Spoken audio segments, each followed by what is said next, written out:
feels like we need a little bit of a history lesson. The news that's got them moving, we've got Fannie Mae, it's up about 20%. I'm looking at Freddie Mac up about 22%. And this is after the administration is said to be preparing to sell shares in an offering that could start as early as this year, again, according to that senior administration official.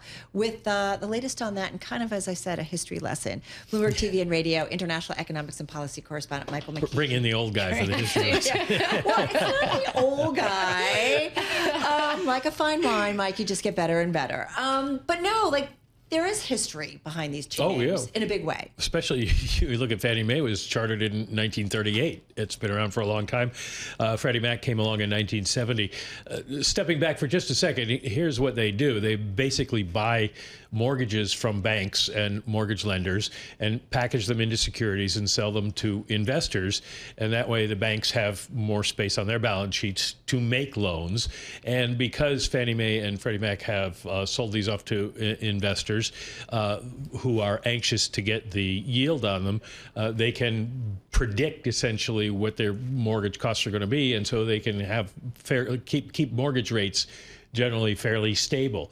Along the way, from the time Fannie Mae was created, they created the 30-year mortgage, which is, we're the only country that has something like that. But then, of course, they bought a lot of really bad mortgages in the run up to the great financial crisis, and basically went bankrupt, and the government had to bail them out, and they did, and have put them into conservatorship is what they did.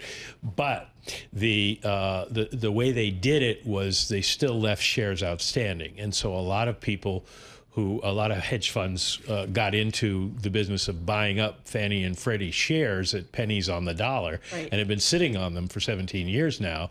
And the Biden administration and the Obama administration had no desire to bring them out of conservatorship, but the Trump administration seems bound and determined to do that. They've been talking about it since he came back to office. It's complicated. It will be difficult, but boy, if you were Bill Ackman or John Paulson, pretty happy today? You're pretty happy today, yeah.